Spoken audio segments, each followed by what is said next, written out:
संविधान है क्या? भाई, स्वतंत्र भारत में हमारे देश की व्यवस्था कैसे चलेगी उसका बाबा साहब ने एक प्रारूप बनाया और भारत की कॉन्स्टिट्यूएंट असेंबली ने उसको स्वीकार कर दिया। पूरा संविधान अगर पढ़े तो हम सिर्फ 2 अध्याय छोड़कर, एक फंडामेंटल राइट, एक डायरेक्टिव प्रिंसिपल्स ऑफ स्टेट, अगर 2 अध्याय छोड़ दे तो बाकी सारे अध्याय में ये है कि विधानसभा कैसे गठित होगी, मुख्यमंत्री कैसे बनेगा, गवर्नर कैसे बनेगा, पार्लियामेंट कैसे गठित होगी, प्रधानमंत्री कैसे बनेगा, राष्ट्रपति कैसे बनेगा, नियम कैसे पारित होंगे, किस चीज पर नियम पारित हो सकता है, कि मतलब एक ढंग से भारतीय जनता के लिए एक वो गाइडलाइंस है कि देश का शासन व्यवस्था कैसे चलेगी। और अगर आप शासन व्यवस्था चलाने के लिए ही नहीं तैयारी कर रहे हैं तो इस संविधान बचाने और संविधान दिवस मनाने का कोई अर्थ माने नहीं है। यहाँ सभी पढ़े लिखे लोग, विद्वान लोग हैं, तमाम सामाजिक संगठन चला रहे हैं, राजनीतिक संगठन चला रहे हैं।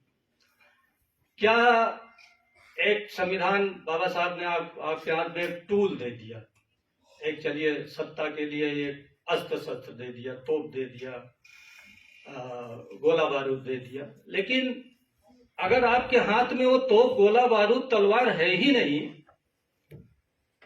जिसके हाथ में है वो संविधान प्रयोग करेगा ना, अपने हित में प्रयोग करेगा।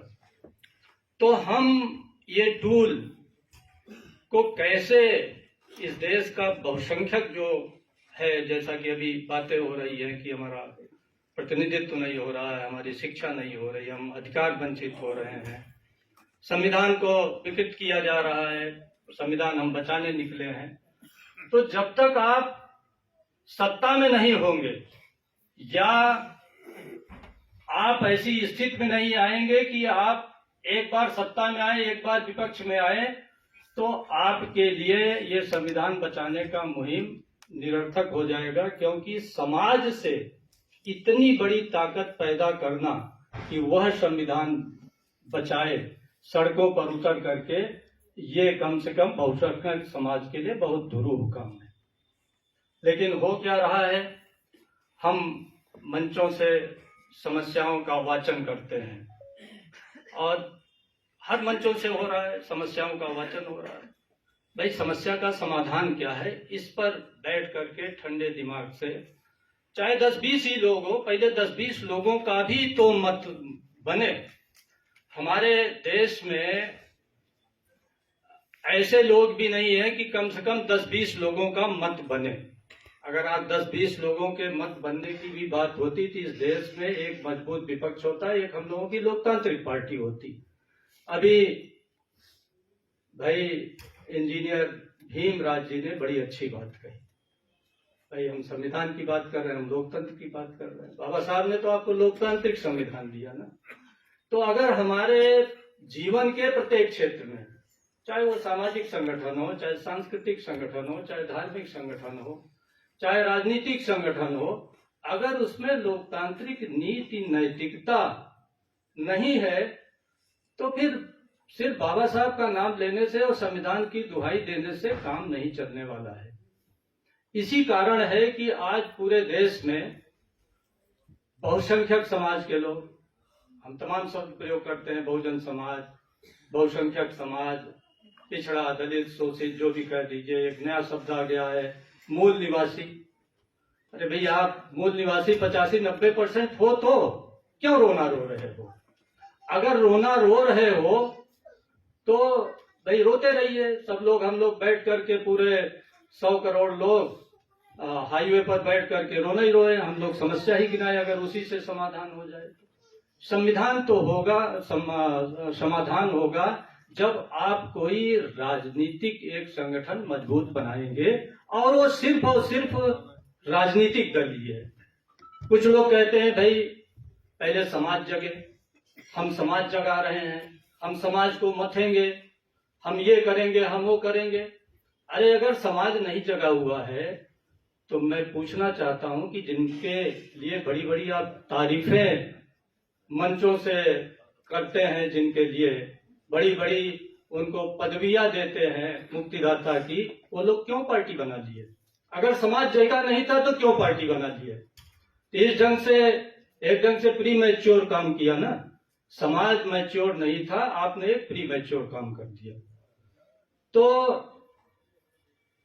अगर हम लोग एक दिशा में काम करना है हम लोगों को, और हम सब बहुजन समाज के लोग एक हैं, पिछड़े दलित समाज के लोग एक हैं, तो एक राजनीतिक मंच पर आना पड़ेगा। और एक राजनीतिक मंच सिर्फ वो वही हो सकता है जिसमें लोकतंत्र हो, और लोकतांत्रिक का सिर्फ ये अर्थ हुआ जिसमें बदलाव हो। आज हमारे पूरे देश में जितने पिछड़े दलित के दल हैं, आप सर्वे कर लीजिए, एक भी किसी दल का नाम बता दीजिए, शायद हो सकता है भाई मेरी जानकारी में न हो, लेकिन जो प्रोमिनेंट दल हैं, हम तो उन्हीं का अध्ययन करके बता रहे हैं, उन्हीं का ऑब्जर्वेशन करके बता रहे हैं, जिसमें कोई आज तक एक भी भूतपूर्व राष्ट्रीय अध्यक्ष हो। किसी दल का नाम बता सकते हैं जिसमें भूतपूर्व राष्ट्रीय अध्यक्ष हो? कोई नहीं है। हम भूतपूर्व नहीं होना चाहते, हम अभूतपूर्व रहना चाहते हैं। सब व्यक्ति अलग अलग क्रांति कर रहा है, अलग अलग राजनीति कर रहा है, अलग अलग सांस्कृतिक जागरण कर रहा है, अलग अलग सामाजिक जागरण कर रहा है, अलग अलग संविधान बचा रहा है, और अलग अलग कभी भी ये नहीं बचेगा। आपको सामूहिकता विकसित करनी पड़ेगी। हमको व्यक्तिगत पराक्रम, व्यक्तिगत हीरोगिरी, इससे उठ करके हर क्षेत्र में सामाजिक, आर्थिक, राजनीतिक, सांस्कृतिक, राजनीतिक, हर फील्ड में हम लोगों को सामूहिकता विकसित करना पड़ेगा। और सामूहिकता बहुत ही विनम्रता से विकसित होती है।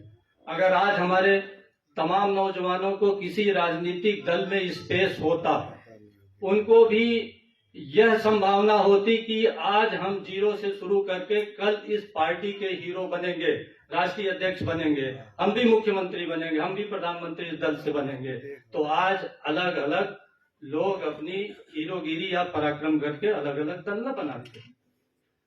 तो एक लोकतांत्रिक राजनीति की शुरुआत करनी पड़ेगी, और बिना सत्ता के कुछ होगा नहीं, बिना सत्ता के कुछ नहीं होगा।